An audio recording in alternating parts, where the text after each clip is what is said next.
Hello and welcome to the MegaMonsterCast, where today we were talking about episode 4 of Gamera Rebirth. Yeah, This much better has... episode. Yeah, I was going to say, this is like genuinely a fun episode compared to the last ones we've had. Like, I struggled, we both struggled at least somewhat to get through the last few episodes. This episode is like worth it to watch. Like, the fights really fun. The kaiju design is like top notch.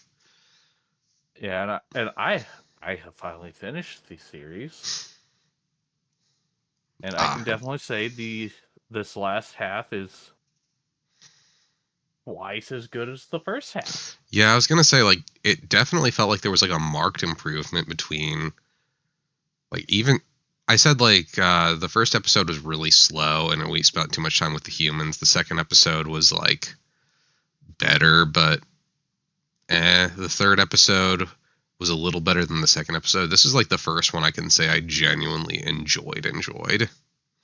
Yeah, the last episode will definitely make you feel for the people. Okay, well, that's good, because right now Finally. the people are the weak point.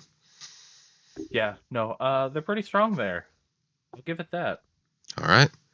Yeah, this episode starts with the scientist and the secret agent are talking about the samples and weird unobtainium that they're currently shuffling along because they needed to get on another boat. They also bring up that the kaiju samples that they have seem to be regenerating, and they're worried that the beryllium is causing this this unknown regeneration. I'm hoping this is something they play with more, considering like every episode has had at least some mention of that, and like our first scene of the show is Boko on the beach with like a big shard of it. Like, yeah. I'm assuming it's going to have to play a pretty big role towards the end. Yeah, it plays a pretty big role in the next two episodes. Makes sense. But yeah, this episode also deals a lot with the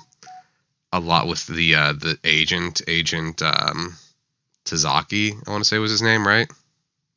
What was that? Tazaki, that's his name, right? Tazaki. Yeah. It deals a lot with him. We get a little more backstory for his character. We found out that he was married at one point, and that that didn't exactly work out for him. This is also the episode that we get a little bit more of Brody is clearly into Junichi at this point. A lot of blushing, a lot of like, oh, sparkles. We also get a lot of Joe puking at the start of this episode. There's a lot of Joe puking. Also, Boko has seasickness pills, and he hasn't given them to Joe until now, which, dick move. Super fucking dick move. What are best friends for? Oh, yeah. I mean, I've definitely done worse to my best friend. Oh, no, 100%. I've done some crazy shit. There's still out there somewhere a video of me taping a man to a ceiling, so. Oh, we don't have video or any kind of recording of it, but we were chased by a crackhead. We weren't supposed to have... Going full reverse in a truck. We weren't supposed to have video, and then someone decided they needed to record it. And there's a lot of us yelling at that person in the video to stop recording. I wish there was a recording. Yep. Yeah, then we get the carcass of Zigra from the last episode, and we get the sickest introduction to a kaiju in this show yet with Gyron. I'm saying that right? I think so. Yeah. Got it. Just flipping in and wrecking shit with its giant sword face. Dude, what a sick redesign. It works. It really has like a sword weasel thing going on with its body. Like, obviously it's not a weasel, but the way it's built feels really weaselly with like that long torso. I love the fact that they slimmed him down. Oh yeah, like he's super skinny and like very agile. That's kind of, again, that's the feeling I think they're going for, is they want it to be like really agile feeling, because it's just You remember what he looked flipping like in the around. show era, don't you? Yes. With his fucking like clearly human back legs. Yes. Yep. No, I know. It, again, this is a really good redesign. Like, this is probably my favorite so far. Although I'm curious to see what else we're gonna get. Like, this works. I also love the way its mouth opens, where the lower jaw splits open. Oh man, it's like Blade 2. Mm-hmm. Those little fucking weird ass vampires. Yep. Yep. I need to rewatch those movies too. Those are good movies. Oh, they are. The third one is not great, but I still enjoy moments from it. It has its moments. Oh yeah, You are 100%. correct. It has Ryan Reynolds. We get a lot of references to that in fucking Deadpool.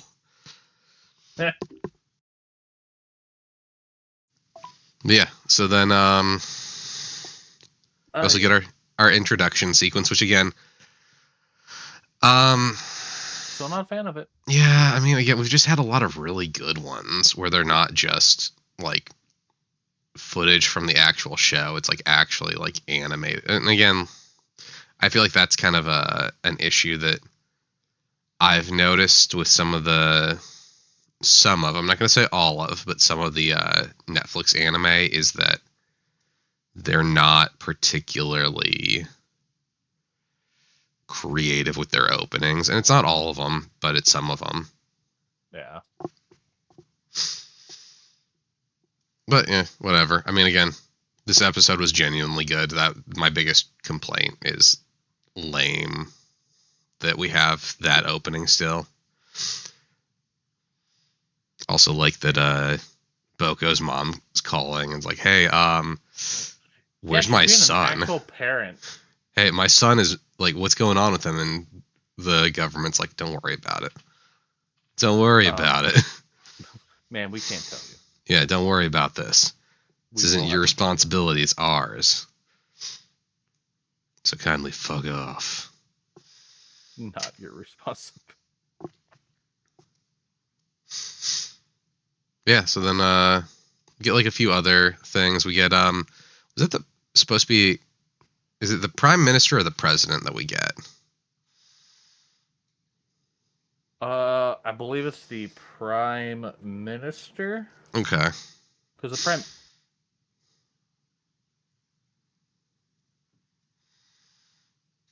Okay.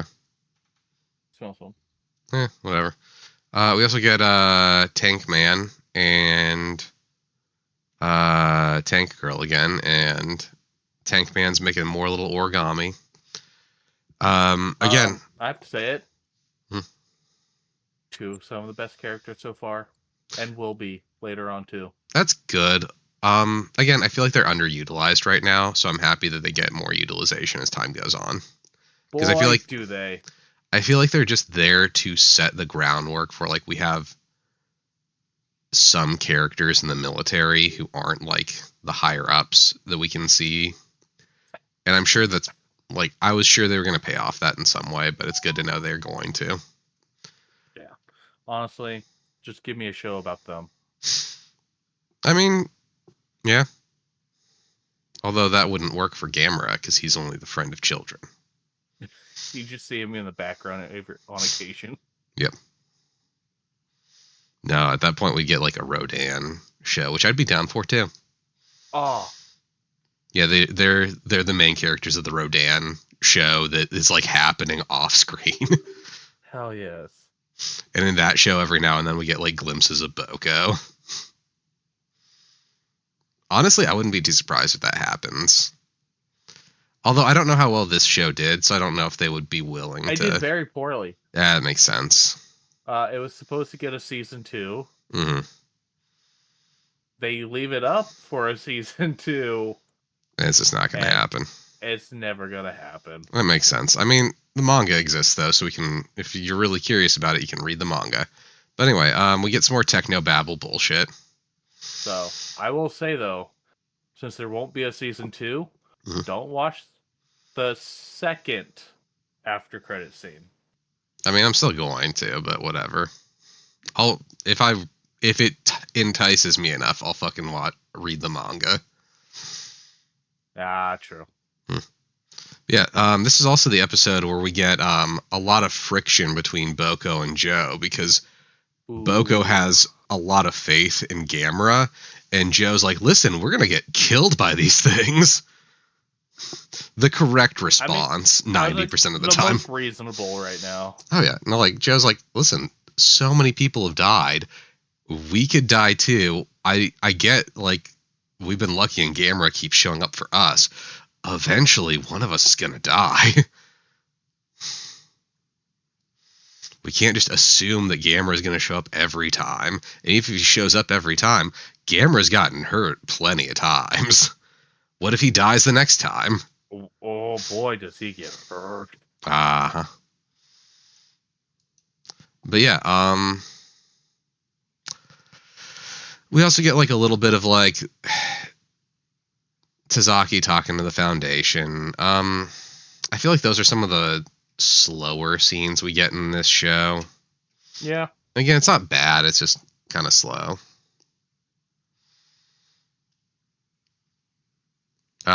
We do get like a few things though, like apparently Aurelium stops kaijus from rotting, and he's not really sure why it does that, which, I mean, hey, valid question. And if you know the history of Gamera, it's probably just some fancy Atlantean mumbo jumbo. Yeah, it's just, I mean, honestly, isn't it? Atlantis crystals. Yeah. Yeah, it's just Atlantis crystals. Get some shit from Atlantis, and suddenly nothing gets old or dies anymore. Yeah, just like from that Disney cartoon that they'll never do anything with ever again. Also, they run these kids through a battery of tests and questions to find out about like what makes them special and why Gamera keeps showing up. And they draw blood from them to figure out if they've been mutated in any way.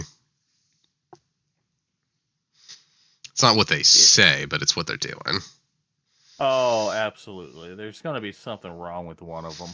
Oh, well, I mean, again, it's going to be Boko. Considering Boko has, like, shown clear signs that, like, the thing that, like, in the last episode with, like, the whole radio tower thing, he was the only one of them that was also affected by that. Yeah. Yeah, like, it's the kaiju and it's him, so he's clearly going to have, like, some sort of mutation going on. He's definitely half Atlantean. Alright, makes sense. Wouldn't be too surprised if that's accurate. But yeah, his mom slept with Aquaman. Yeah. Fucking Arthur Curry up in this bitch, literally. But yeah, yeah, like, again, a little more, a tiny bit more of like, oh, hey, let's learn more about the facility. We have all these air ducts around. That's not going to possibly play into the fact that the kids are going to have to crawl around in the air ducts later in the episode. No way. No.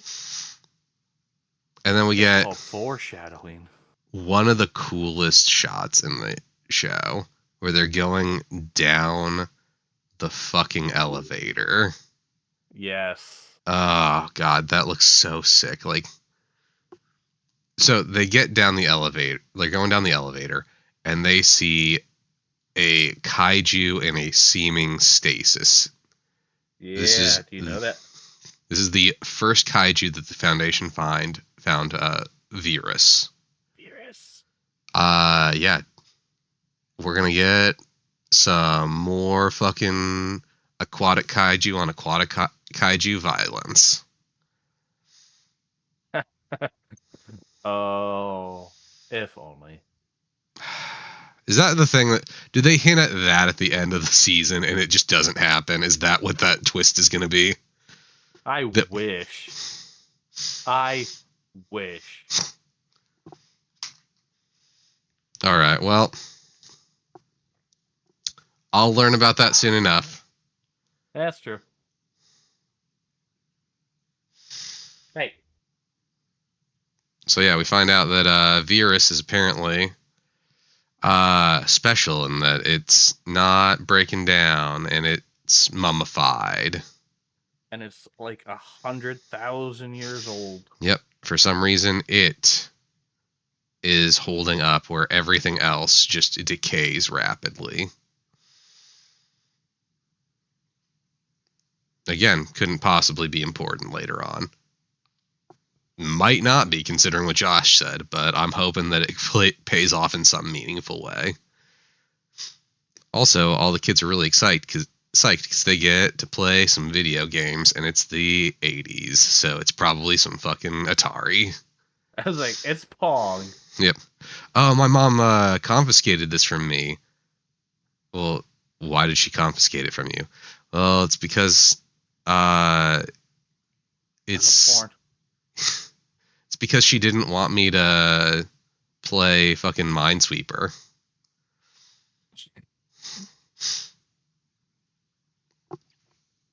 But yeah. Imagine that being the punishment. Like, this is just too violent. Yep. Meanwhile, outside, fucking Gamera is just being, like, speared openly by a different kaiju, just, like, armpit stabs. Just nothing but armpit stabs. Armpit stab. He gets stabbed in the armpit quite a bit in this series. He does. I've noticed that. That is, like, their go-to place to stab him, is the armpit or the upper chest.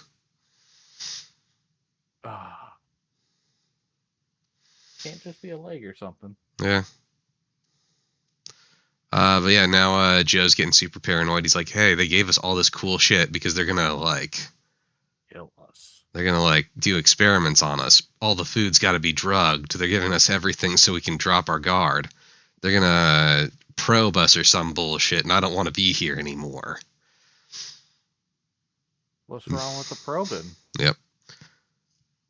And then, Boko's like, it's okay to be scared. And Joe's like, you can go fuck off and die, Boko. You don't understand me at all. You don't get shit. You don't get shit. Yeah, I hope you don't accidentally get eaten by a kaiju in the future. Yep. I hope it doesn't turn out that you're secretly Gamera's illegitimate son. Oh yeah, we made that. Yep. We made that theory, didn't we? Yes, we did. Just Gamera wearing a fucking giant fedora. And glued on mustache. Yep. Yeah, so we also find out that Tazaki wishes that he could be a businessman. And that's all he really wants to do, but he's part of the Foundation to make money, and he's worried that it'll eventually be the end of him. Which, I mean, fair. Considering how many kaiju have shown up.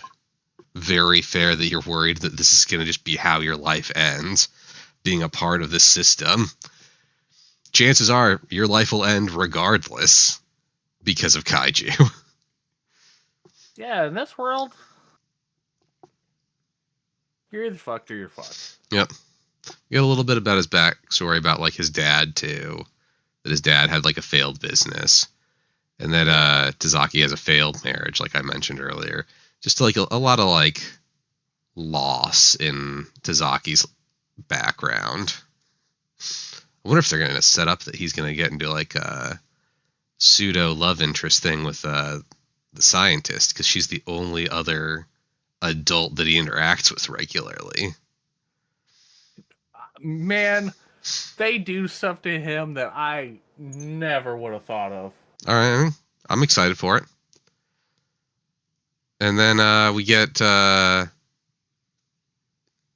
split the party moment where Joe and Junichi go out on their own, and Boko and Brody are paired together, which I kind of dig that they're splitting them up to explore the dynamics a little more, because we've already had established like Brody's into Junichi.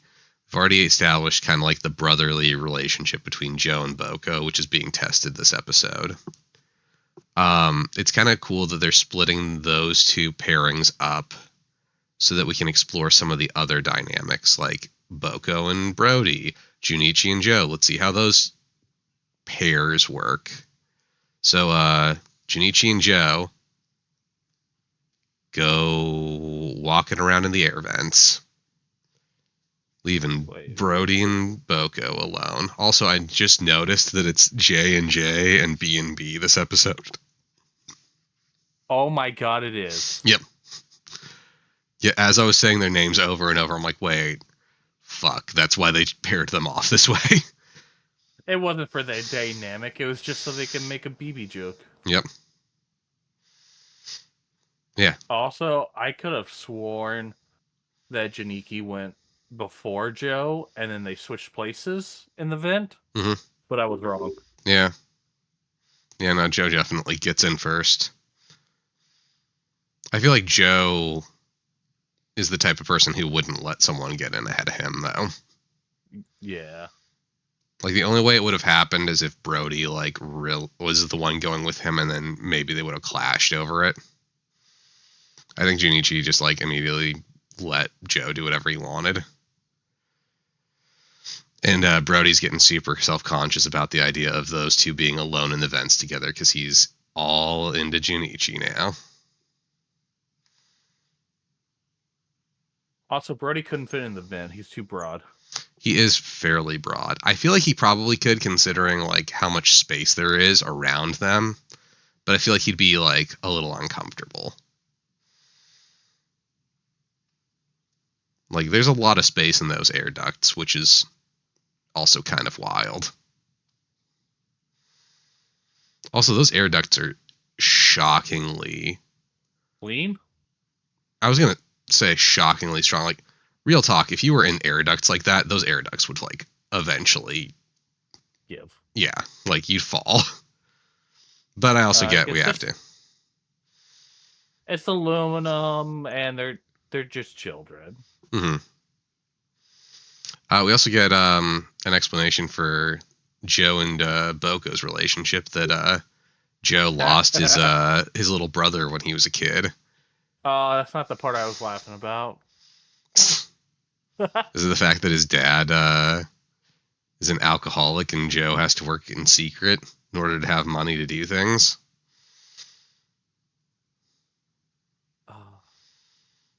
Now it's just depressing. Yeah. But, yeah. So we also get a little more on how Boko and Joe first became friends. And we find out that, like, Boko reminds Joe of his little brother. And is it little or is it big, actually? I don't know for sure. I think it was supposed to be his little brother. Mm-hmm. We get, like, a little story about, like, his brother learning how to ride his bike. And tragedy. Also, like, how everyone in this episode is like, yeah, no, like, you clearly treat him like he's your little brother. No, I don't. He just gets bullied and they don't want him to do that. Just like your little brother. Yeah. Again, the episode is clearly playing up the fact that, like, they have this brotherly dynamic, but Joe just can't quite admit to it yet. It works. Yeah, but I feel like he just doesn't want to admit that he just replaced his dead brother. Oh, 100% he did. Like, that's what their dynamic is I lost my brother and you are now brother because I need one. If you say anything, I'll beat the shit out of you for it.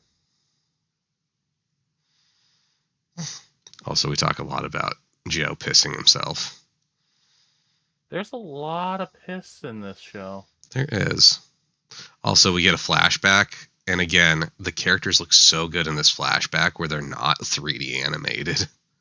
Oh, Like, it looks so good. So good. They made an artistic choice, and they chose the wrong choice. Well, a part of me wonders if, like, those were made after the fact. Like, they saw what this looked like, oh, fuck. All right, well, we can at least make the flashbacks look good.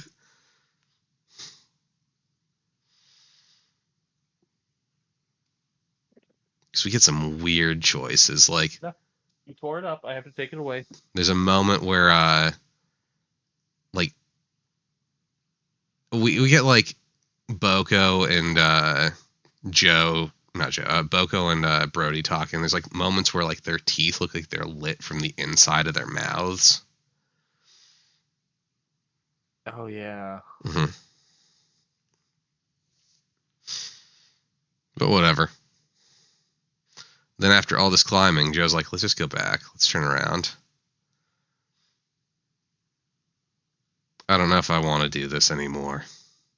And they're literally crawling backwards. Like, they could have used that, like, spot to turn around and crawl forwards, but they're crawling backwards. Now he's like, you get to continue to look in my ass. Mm-hmm. And now Boko wants to go into the air ducts to find them. Because that's smart. Mm-hmm. It's a good thing they're not going to be attacked or anything here. Yeah, no, totally not going to be attacked. I do like that they have like a space shuttle there. That's kind of cool.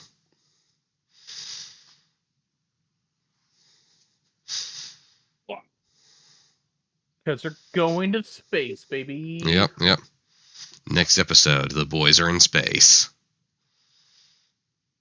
I would laugh my ass off if that was true. Like, I would love that. Totally not. Hell yeah. But yeah, then we get Guy Ron just flipping in, cutting the shit out of stuff. It's such a good redesign. Like, it looks so good.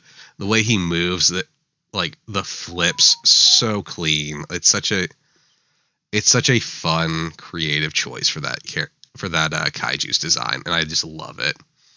They did they made a somewhat lame monster cool. Mm-hmm.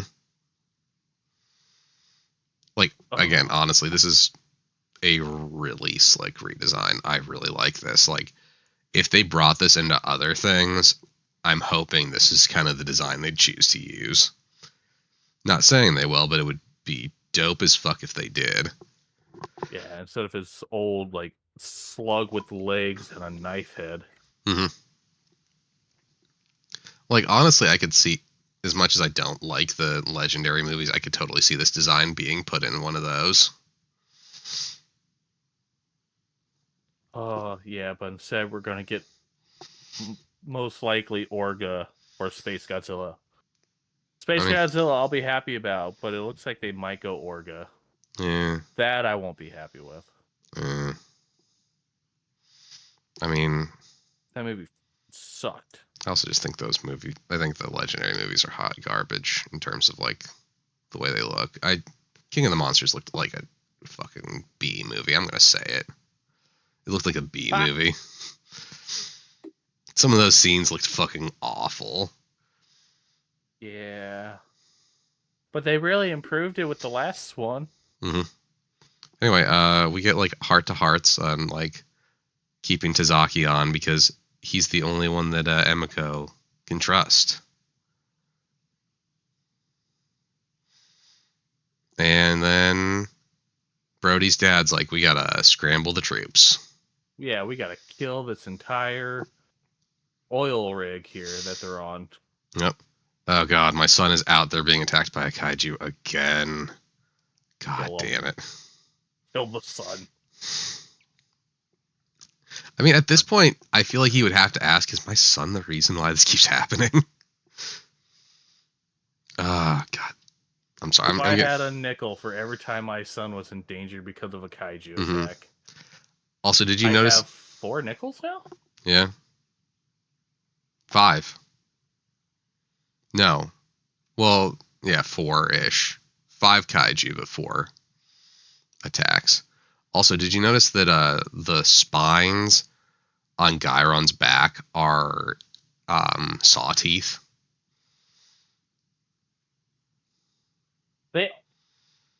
Oh my god, they are. Yeah.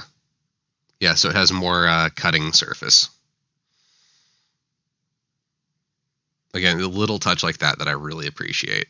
Like, it looks... Again, it looks very dangerous.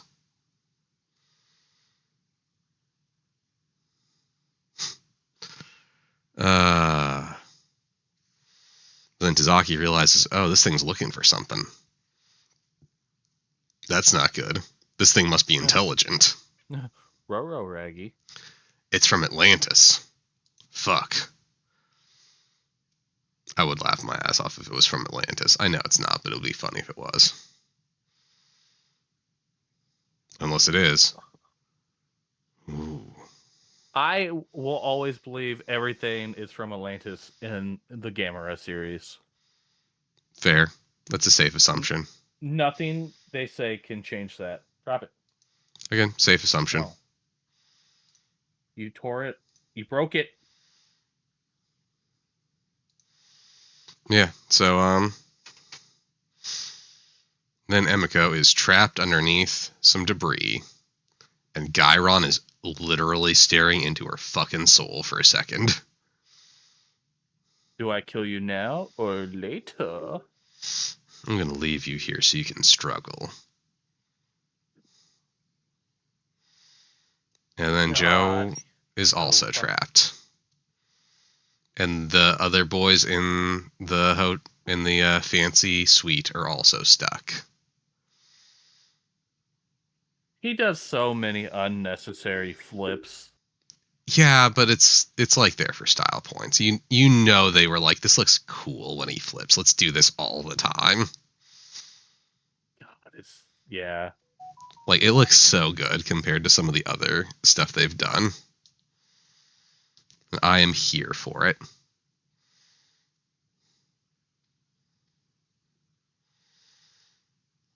But yeah. So Gyron is just destroying this oil rig, flipping around, cutting shit up as much as it can.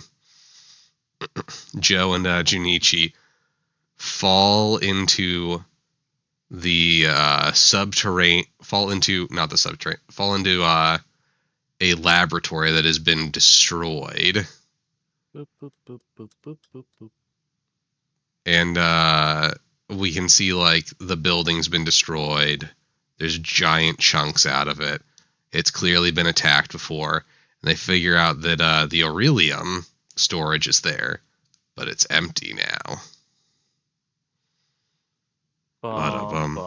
Bum. Big twist. Yep. And Gyron is just like cutting the shit out of this building, like up, down, up, down. Let me slice this shit up. Get to the children. Yep.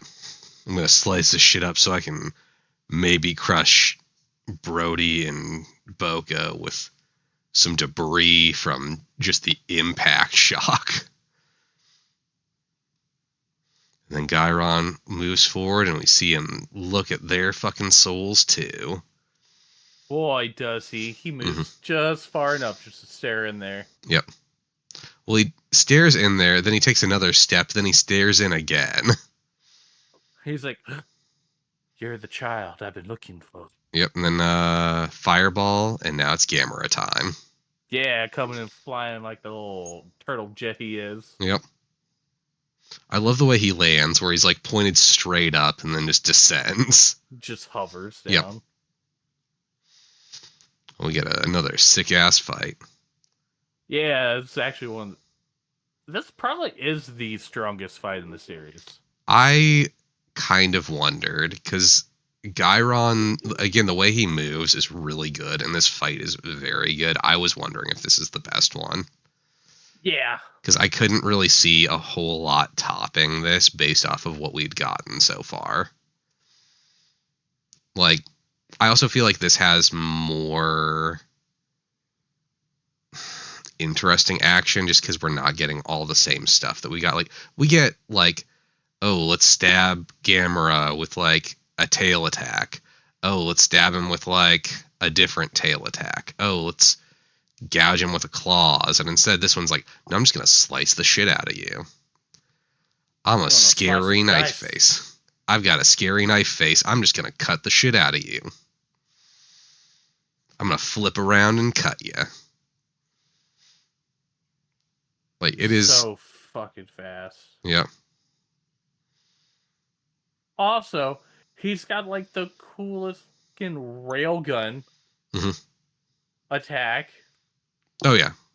No, like, again, this is... I was wondering if this was the peak fight, because this is so good.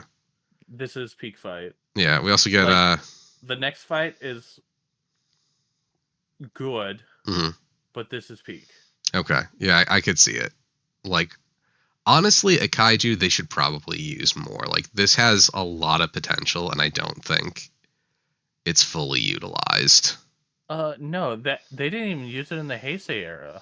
Yeah, which, I mean, I get it. It's kind of a goofy design, but, like, this is how you make it work. Yeah, I mean, hell, it took Pacific Rim to have something somewhat like this, and I don't even think they used them correctly. No. Again, this works. This is a good fight. I like this fight. Also, the humans are freaking out. Boko's still angry at Joe. Yeah, Joe and Junichi are still... Shit.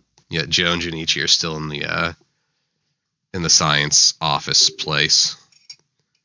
And Emiko's still trapped underneath some rubble, and Tazaki needs to go save her. Which he does, because he's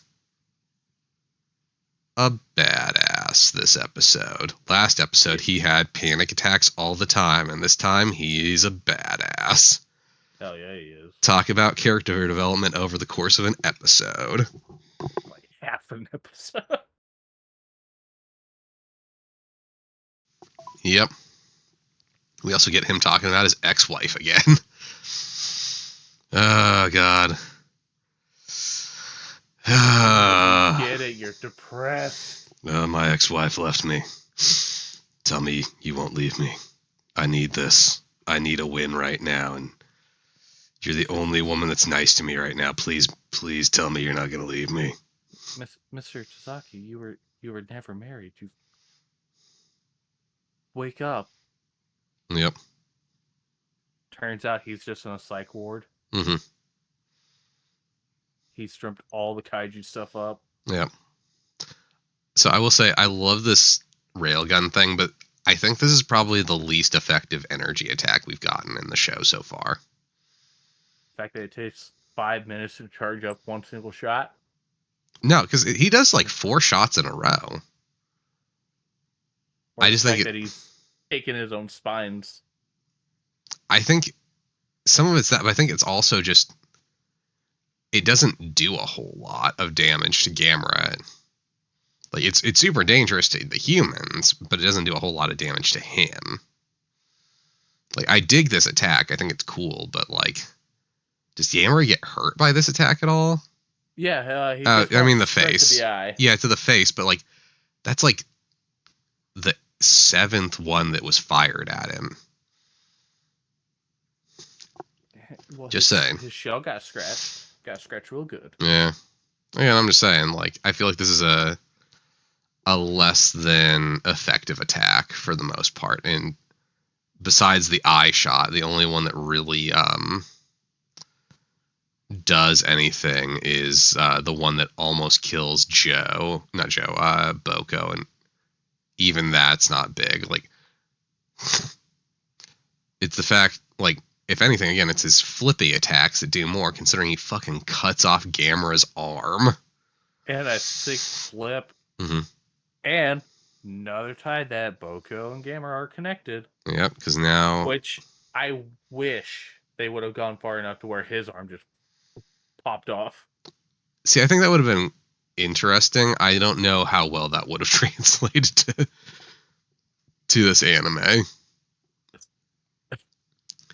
But They're just I sitting think it would there be cool. walking together. All of a sudden, Yep. arm explodes. Oh, God, what's going on? No. Yeah, again, like, this is probably the most effective fight that we've gotten. Mm-hmm. I would say this is honestly kind of like an A tier fight. It is. Mm-hmm. Boko has firm so belief in Gamera. Oh, shouldn't Boko have felt something when he got fucking speared through the chest? Yeah. Yes, Boko should have collapsed. Fucking heart should have exploded. Something. Yeah, like, it's inconsistent because, like, the arm thing, his arm hurt, but then just the charge and, like, spearing him through, it goes through the back. It comes out the other side of the shell. That is insane levels of damage. Like, that should have... Boko should have dropped and they should have had to carry him.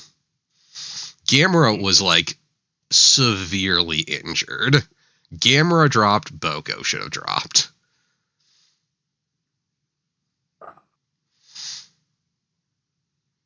But then we get the best thing. Dude, this is the best kill Gamera does. Dude, I love the spin. I just love it. His spin is good. It's so nostalgic feeling. More nostalgic than the time where he grabbed onto an oil rig pipe and started swinging around it. Remember that one? I remember what you're talking about. Sorry, I'm just getting the nostalgias with the spinny attack. It's so good. His Showa films were so dumb. Yeah. But then we get Gairon literally split down the middle from tail to nose. Oh my! All his little innards just flapping out. Yep. And then they start freaking out because now they're in the mummified kaiju zone. Yeah. Where they get visions of Atlantis. Yeah. But, like, from that one movie, they see a girl with white hair. Oh, God. Yep. And a guy who has a thing for explosives. Yeah. Who's part mole? I think that was the implication. It's been a while since I watched that movie. Yeah, no, Boko touches the crystal, and then we get flashbacks to Atlantis.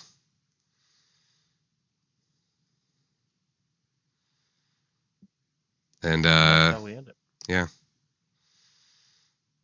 Again, best fight we've had so far. Sounds like best fight of the series. Yeah, definitely. Yeah, this was a good episode. My biggest concern is I don't think they can top this episode. Based off of what we've watched so far, I don't think this is going to be topped, at least for me. It doesn't get topped for action, that's for sure. But when it comes to an emotional beat, they finally do something right. Okay, well, that's good. At the end. Glad they get the emotion part right, because so far I've been a little underwhelmed. Yeah, because I was before we started recording. Obviously, I was finishing it up. At one point, I was like, "Oh, I got choked up a little." I was like, "Huh, why do I feel the ways I feel?" Yes. I thought I was going to have a little tear. That's good. Well, they're doing something well to the point where it's having an emotional impact. I wasn't particularly optimistic on that front, so it's good to know. Yeah, I wasn't expecting that from this show. It's still not going to be an anime I rewatch, Oh yeah, but I might rewatch this episode. This is a okay, I good. might give you that. This has honestly, this fight is really good. Like, despite the fact that the railgun thing I think is mostly ineffective, like the rest of this is really, really well done. Like Mm-hmm.